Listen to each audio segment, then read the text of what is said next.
Lockdown, cancel culture, Megxit, we're cursed to live in interesting times.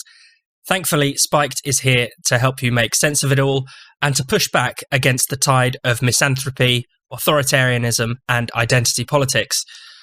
But to do that, we need your help. We rely on donations from readers and listeners like yourself to keep our content free and available to all. One-off donations are hugely appreciated, but monthly donations are even better. They allow us to plan for the future and to grow. Even £5 per month is a huge help. So, start donating today by going to spiked-online.com and clicking the red donate button in the top right corner. That's spiked-online.com and the red donate button. Now, onto the Spiked podcast. Hello and welcome to the Spiked podcast. This week we'll be devoting the show to the Meghan, Harry and Oprah soap opera. So, as ever, I'm joined by Tom Slater. Hello.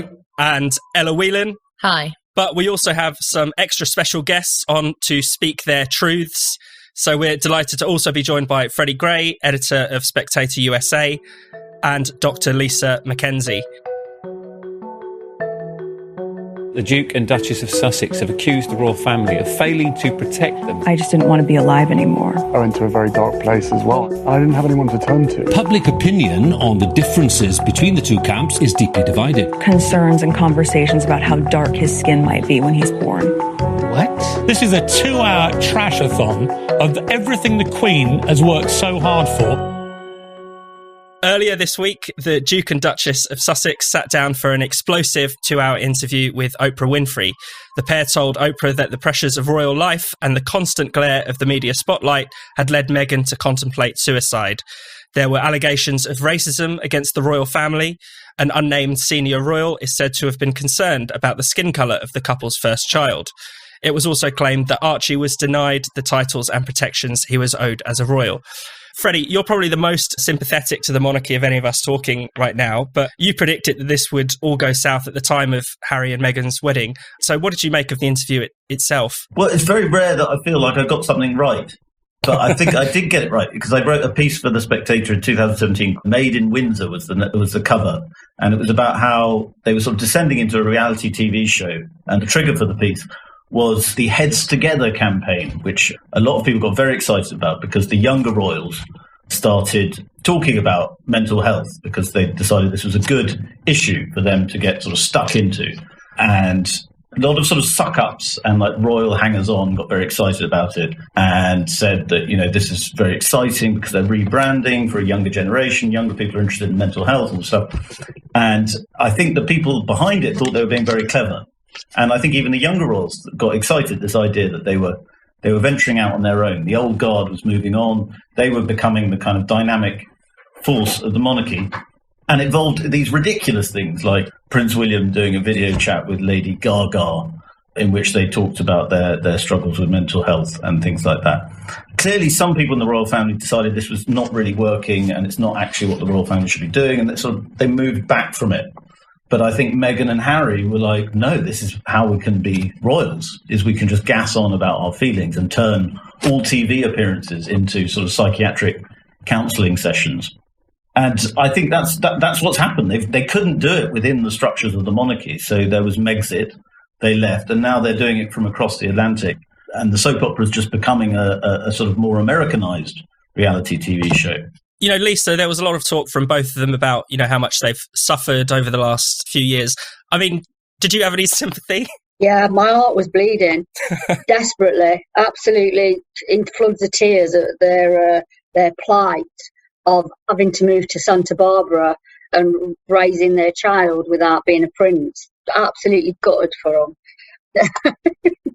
No, realistically, I'm looking at this in a completely different way. The royal family, for me, has always represented something about British identity that I have not connected with, ever. And I think that's something about being a working class woman from a mining community, that Britishness that the royal family sort of represent is something that I've never bought into. And so the younger royals, the Meghan and Harry and the Will and what's-her-face and the ugly daughters, I don't see them as anything new or anything different. I see them as just another extension of another institution, British institution, which is about the symbolism of holding on to a deeply damaging class system. And that's how I've always looked at this. So I'm looking at this, from a much wider view. Do I care about, what's his name, Archie not being a prince? No, I'm not interested at all. I watched the interview for about 10 minutes before I had to switch it off because I was going to smash the telly up. And I can't afford a new telly. So I have watched it since from a sociological point of view. But rather than get engaged with the circus, have they said this and who said this and who's the member of the royal family that said this? I'm trying to think sociologically about what does all this mean. And I think, looking from recent history, is when you get seemingly lots of unconnected political and social issues that come together, that something is happening in society. And I think the Meghan and Harry thing is symbolising a change, a social change, a social and political change, rather than something about their relationship with their in-laws. Tom, what do you think about that? I mean, in a sense, is it not just the same old royals, but with, this kind of new woke mental health kind of skin, I guess? Yes, in a sense. But I also think it's replacing one kind of aristocracy with another, or at least it's the kind of liberal establishment and the press picking a side in that kind of battle. Because the thing about Harry and Meghan is the reason they left the royal family is that they were unable to be what they wanted to be, which was somewhere between being a kind of pound shop Obamas or a upmarket Kardashians. That's kind of where they wanted to be, kind of part of that kind of NGO circuit, speaking about themselves, speaking about important issues, elevating themselves in the process. And that's the kind of new establishment, really. It's the people who run many of our institutions. It's the people who certainly set the terms of kind of our cultural discussion, all the rest of it. And I think what we saw, apart from the kind of particular clash between the houses of Sussex and Windsor itself, was the kind of cementing of that kind of new aristocracy, if you like, and the rallying of support around them from various sections of the media, from various different people in politics. The way you saw kind of politics polarise around it to a certain extent in the UK, I think just represents that tension, is that you have this new establishment kind of summed up in the figures of Harry and Meghan. And that's why, on the one hand, the circus, as Lisa was describing it, is ridiculous. It does matter a lot because it seems to represent shifts, which in my view are entirely negative. As much as I dislike the monarchy, entirely negative. You've got really the ratcheting up of the culture war, the ratcheting up of press censorship. We've seen 2 scalps so far in the relationship to this. I'm not really that bothered about Piers Morgan, but I think the message this sends in general in terms of being sceptical about people when they claim a mantle of victimhood is quite concerning. And also just this set of identity politics that has now been foisted upon all of us, which is incredibly divisive, but also incredibly elitist, as we've seen. Because you've got figures like Harry and Meghan basically claiming a sort of halo on the back of how put upon they are, despite their remarkable privilege. So it is both incredibly stupid and incredibly important at the same time, it feels like. Yeah. Ella, what's your thoughts? A lot of formerly respectable Republicans have been framing Harry and Meghan as the new challenge to the monarchy, as a kind of a new means for Republicans to look at the monarchy differently. I mean, I won't name names, but someone did tweet, I hope jokingly, that what Cromwell started, Markle will finish, which just is ludicrous. But it made me think about how little diversion from the idea that encompasses the royals, Harry and Meghan are. I mean, apart from the fact that they keep sucking up to the Queen, apart from anything else, and they constantly are saying the Queen is brilliant, the Queen is great. It's just imagine Charles and William that they've got a problem with. But if you look at the way in which, in particular, Meghan demands the kind of respect and irreverence that the monarchy does, hates the idea that the oikish unwashed would have opinions about her, very hostile to the press in the same, anyone who's watched The Crown knows, in the same way that the royals are, is secretive in terms of, one of the most sort of shocking things I thought out of that pantomime of an interview was that Meghan makes quite a serious claim of racism against the member of the royal family and refuses to give any details as to what was said or who said it. And, Oprah utterly failed as a journalist to push her on that. And most importantly, this real sense of entitlement, which is perhaps unsurprising. And maybe I'm being a bit naive. She is a celebrity and grew up in LA and comes from that kind of world. But the most important thing in all of this is that, like with any discussion about the royals and these new set of sort of half celebrity, half Duchess ex-royals, is that the underlying sentiment is that the public are this disgusting mass who really these very entitled people shouldn't have to deal with, apart from when they want to. So, when Prince Charles wants to go and shake hands with young black guys and look good, he does. When Meghan wants to get press attention for her new range of oat lattes, she will. But at all other times, we're meant to step back, stay quiet, and not have an opinion about it. And so, for me, they reinvigorate my hatred of the monarchy in a way in which I think lots of others are missing, because they're not a break from it. They are actually just the kind of regurgitation, reincarnation of all the anti-democratic and elitist fundamental factors of the monarchy. If you had a black king, if you had a diverse monarchy, if you had a gay prince, it wouldn't make any difference. It's fundamentally misunderstanding the nature of what it is the problem with the monarchy is. Spiked is producing more content than ever. And I know you want to keep up with all the fantastic articles, essays, podcasts, and interviews that we're publishing every day.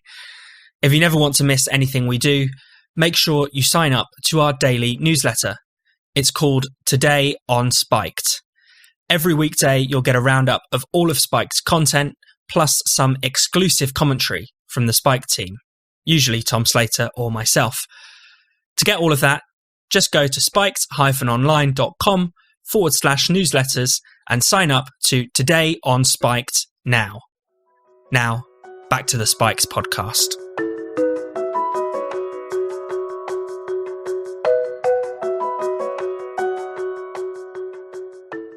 Ella, you've brought up the question of the press. I mean, they've famously, been launching lawsuits left, right and centre against the British press. Early on, Prince Harry accusing the press of having kind of colonial undertones in its coverage of Meghan. I mean, Freddie, I wonder if you could talk a bit about the US press. There does seem to be a difference in how this interview was received on both sides of the Atlantic. I mean, I've seen some polling that suggests that Americans are much more sympathetic to the Markles. The Brits are much more sympathetic to the Windsors, if anyone.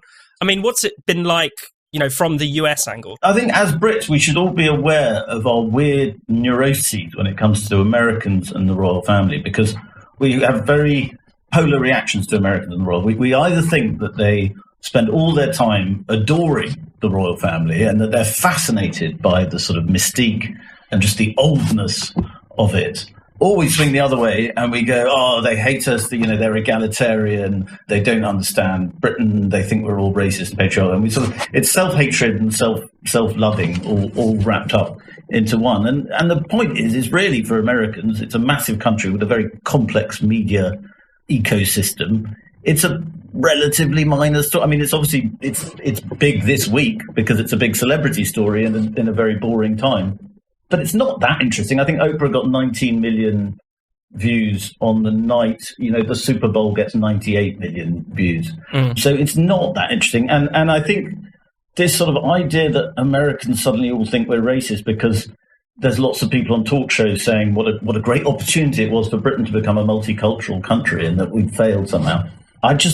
Most Americans don't think like that. I mean, the Americans I've spoken to, I had an email from a woman who used to work for the Trump administration who said, I hope Her Majesty tears them a new one. I mean, it's like gossipy banter for most Americans. It's not of great interest to them. And Lisa, I mean, just thinking about this kind of idea about the royals as, especially Meghan, embodying, potentially multicultural Britain. I think a lot of people were excited about that when they first got married, but there seems to be a great shock that there might be a racist in the royal family. I mean, was that anything you found remotely surprising? Is there a racist in the royal family? Of course. It's a deep British institution based on supremacy of them and everything that they mean. So of course there are racists. I'm sounding like I'm on Novara Media now. But, it is an institutionally racist organisation. Of course it is. It's elitist. The Queen steps out of her house and she's wearing something that's been stolen from somewhere else or somebody else. So, of course, none of this has been a secret. The press has regularly reported on racism in the palace and amongst the royal family. They've even reported on Prince Harry's racism when he was calling his fellow comrades in the British Army ragheads. So, his own racism has been reported in the press. So I don't think there's anything new here. For me, the new thing is how people have reacted to it. Of course, Prince Harry's had to apologise for racism in the past. Prince Philip has never apologised for any racism ever. Why should he? But for me, I think it's symbolic of the two countries, the USA, and I think, as Freddie just said, this sort of neurosis that's happening in both countries, actually probably around the world, which is about class. And for me, it's about a sort of deep fear that the middle class are not getting their just desserts. The middle class are not getting the secure and safe life that they have been promised.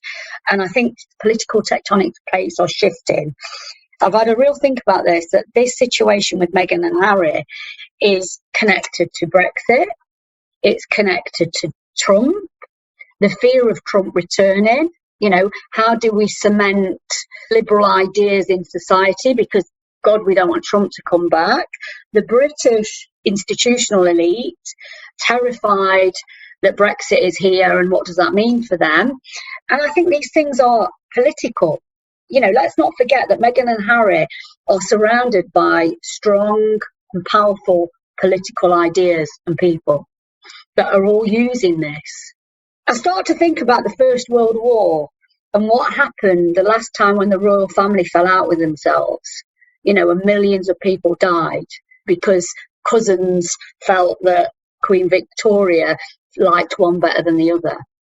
And again, it wasn't about the family falling out. It was about the political and power relationships about all of those things. And the British monarchy is still embedded in those institutions. I just want to say, Lisa, I think that's a really interesting point about that. I don't know if you saw the article in Axios by, I think he's called someone called Felix Salmon. Great name. Yeah. It was great name. He compared Megxit to Brexit in really earnestly, because he said it was white working class people rejected a pure multicultural thing, i.e. Meghan and the European Union, and threw that out because they couldn't handle it. And it's very weird. There is this sort of elite sense that the unwashed aren't ready for multiculturalism. Yeah. And so whenever somebody like Meghan is unhappy, it's because, the seething mass of the Untermensch are unable to handle her. Because she's mixed race. Yeah, and she's talking and she's speaking her truth. And the thing is I tell you what she's not doing, and again, I've watched this for a long time, not just with Meghan, but with sort of other areas around culture, is that what happens when you get these sort of figures who are talking about one particular area of inequality, but really won't acknowledge other areas. Because one thing Meghan is not talking about, and I think this is where mental health is safe ground for the middle class. It's completely safe because it appears to be individual. It appears to be an individual problem. So what they don't have to do is talk about class in that, because it's an individual problem. They don't have to talk about social structure. They don't have to talk about inequality. They don't have to talk about their own privilege. And I think now this is where we're going with this, because what Meghan has not spoken about is the Black American working class, and what happens to them. She's talking about her own truth to power. I mean, for God's sake, she likened herself to the Little Mermaid. But what she didn't do is she didn't talk about the everyday experiences of Black working class people in America or in Britain. I think that point, though, is interesting because of the relationship between the obvious elitism dripping from this discussion about Harry and Meghan from that interview itself and these allegations of racism, if you like, because it seems like in the reaction to it, you get a really clear sense that accusations of racism towards the public and the newspapers they read is the means through which class hatred is kind of peddled at the moment. It's the way in which you can put a kind of legitimate progressive sheen on what is basically just hatred of these idiots out there. And the particular thing that came up, when they first got married and ever since, in the last week especially, that Britain wasn't ready for this multicultural monarchy. I mean, the monarchy was far behind the rest of the UK, let alone the working class in particular, in terms of actually being genuinely integrated, genuinely multicultural, and not being, reliant on literally bloodline in relation to that as an institution. It was absolutely absurd. But I think, again, that's why I find it so funny that you have so many alleged left-wingers and Republicans latching onto this with so much glee, because the reason they're attached to it is not because it's going to take down the monarchy, it's because they share those prejudices about ordinary people, which is some republicanism to base your ideas on, really. I agree with you. And one of the things I'd like to say as well is, where did Harry take Meghan for her first public outing with the British public? Where did he bring her? He brought her to Nottingham, where I live. Where did he specifically take her? He took her to a youth club in St Anne's that he's been supporting, which I wrote a book about St Anne's. It's a council estate. Now that is as working class as you get, because it's in the middle of a council estate. That it's one of the most disadvantaged places in the UK. It's got all the indicators that they love. And he decided to take her there and was welcomed. And nobody has discussed that class connection, that Prince Harry has been using working class inequality for his own purposes. And nobody's talked about that. And then obviously all the jumpers on and the followers on, and particularly parts of the left, has treated this like it's some sort of working class problem around Trump and around Brexit. Ella, do you want to come in? On the question of sort of exploiting things, one thing that struck me about the fallout of the Oprah interview in particular, I mean, Tom's already mentioned Piers Morgan leaving, but the whole Society of Editors fury and the outrage that anyone would question or quibble with, in particular, Meghan's recollection of things, is very interesting. Some people have suggested that, her and Harry are just doing this as a publicity stunt, and yes, it is kind of hard to buy them talking about being really authentic, raising chickens in California, with, everyone as perfect hair and makeup, as if anyone goes into a chicken coop with perfect hair and makeup, wearing £4,500 dresses. But in particular, the exploitation of the issue of mental health has been really telling. And it speaks to the kind of blurring, the attempts of Harry and Meghan and, as Freddie's already said, William and Kate, in their move to be new royals, the blurring of public and private. Because if you're talking to someone privately on an individual basis and they said to you, I have had suicidal thoughts, and you said bullshit, then you would be completely in the wrong. You'd be an asshole and there'd be no question about it.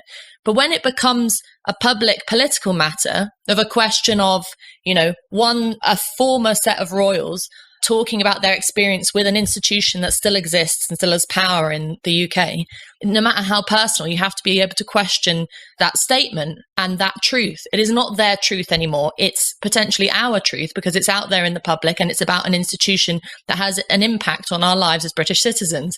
And so the exploitation of mental health is this sort of, understandably so, very touchy area that you really can't go into as a means to kind of kick the royal family and kick anyone who supports them, in particular kick the British public, is really distasteful. But it's not just distasteful, it's also dangerous, because this is, you've already had, for example, Jamila Jamil, who I've written about before for Spikes, coming out and saying that she feels suicidal, that Piers Morgan has made her feel suicidal. Maybe she has. I mean, who knows? Maybe she has. But weaponizing these things to very obviously for political gain is very dangerous. And you have to kind of have the balls to say, I don't care if you think I'm an awful person. If Meghan told me that on the phone, I'd be sympathetic. But I'm not going to just believe her truth on the basis of it, because it's now become an issue that's much bigger than her or Harry. Meghan spoke for all of us when she said she wanted to kill herself halfway through that programme.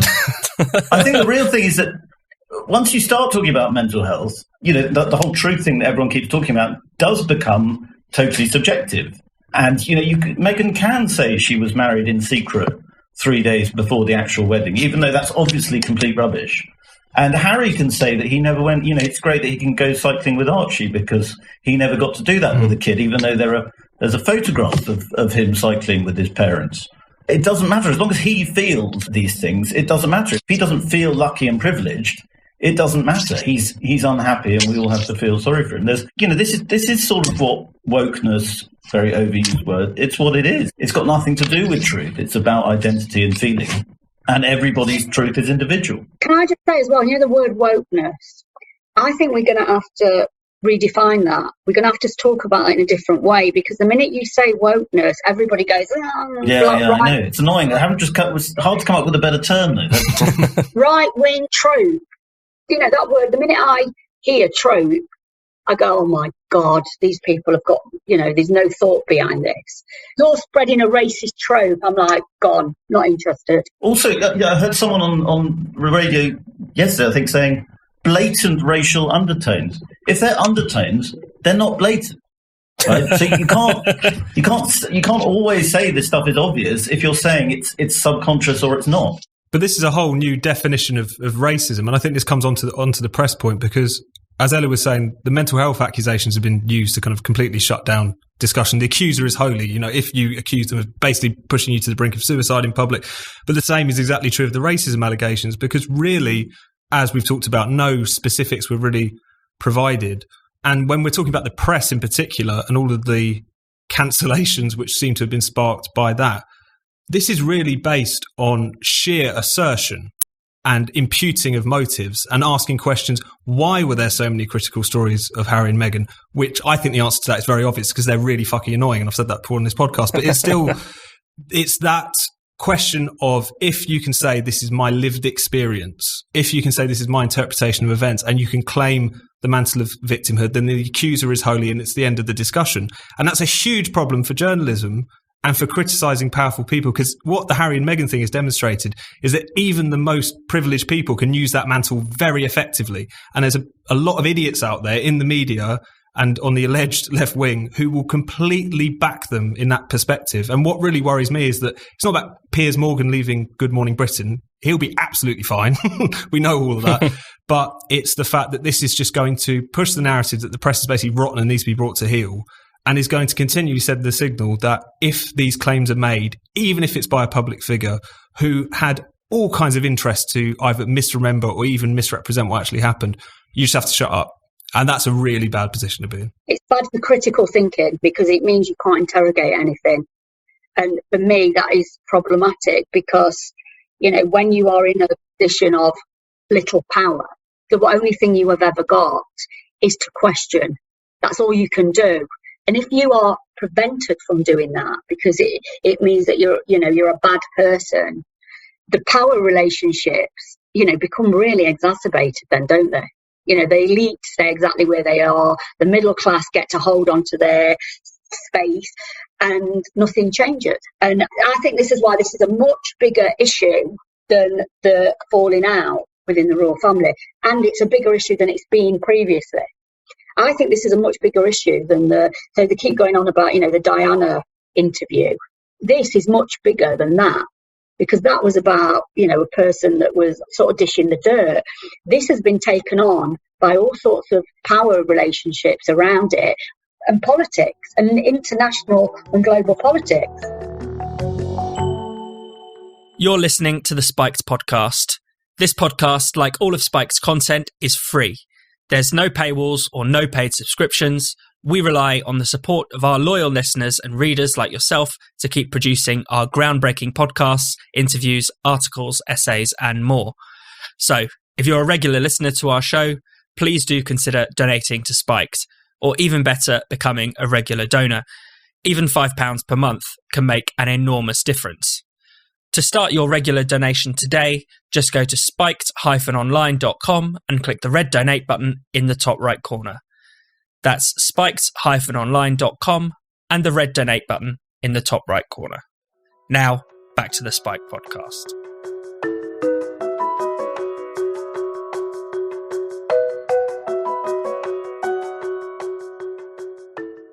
We should definitely wrap up by talking about the kind of wider implications, but just on the kind of smaller stuff.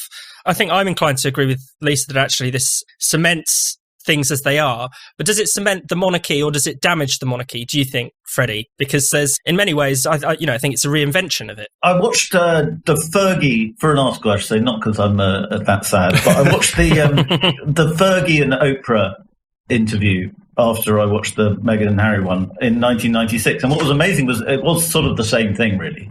There was the racial element that Meghan and Harry introduced that wasn't there. But otherwise, it was Oprah pretty much asking the same questions and a similar sort of format and discussion. And so, I think monarchy does need these psychodramas to sustain itself, to be interesting, because otherwise it would just be too boring and no one would care. But at the same time, I suppose the way in which it's a threat is, well, it's the media element in that now Harry and Meghan can be content creators themselves. They can produce podcasts. They can, if they want to be sort of hostile to the monarchy, they can do it themselves. So that's a different element. But it is the, I don't want to use the word woke, let's call it like the church of millennial social justice thinking that is different now. And it does mean that, a lot of people are now, the founder of Black Lives Matter is now demanding a boycott of the monarchy.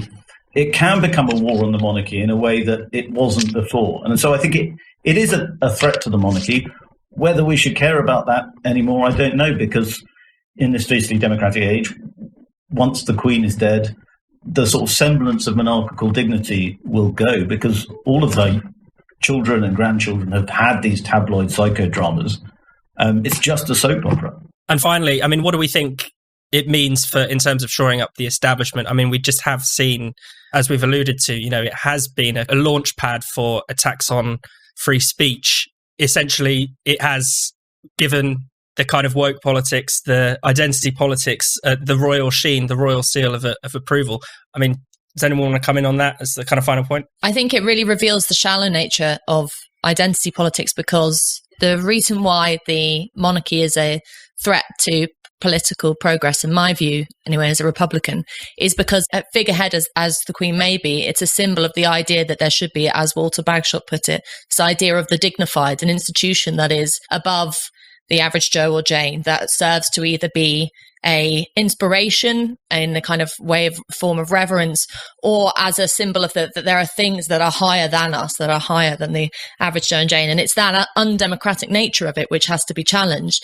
And the whole way in which identity politics or attacks on free speech and the obsession with, finding racism everywhere, even in accusations made by elite Beverly Hills residents, is this fundamental idea that you cannot trust the public, that actually the people at fault here, the people who are damaging, are the readers of the Mirror's trashy pages about Meghan, are the people who go on the clickbait articles about whether she did or didn't like avocados and whether that's racist or not, and all these kinds of things. It's us who are the problem.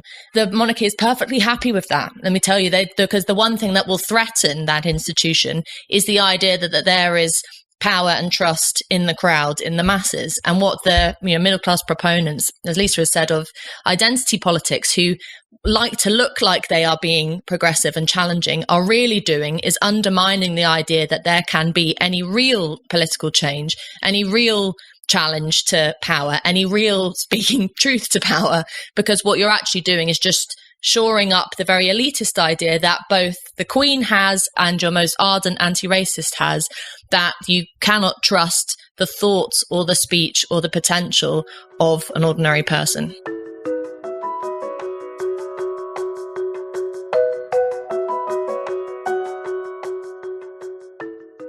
Thanks for listening to the Spiked podcast. We'll be back next week.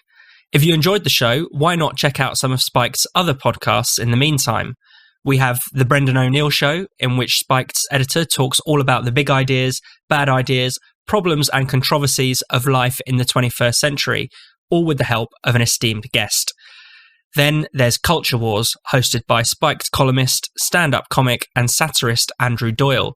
This podcast is the perfect antidote to the woke idiocy taking over our lives. And last but not least, you should check out Last Orders, a podcast hosted by Tom Slater and Chris Snowden. Last Orders is all about freedom, the nanny state, and censorship. And there's a lot about coronavirus these days too. You can listen to all these shows with your favourite podcast provider, or you can find them on the Spiked website at spiked-online.com. Thanks for listening. See you next week.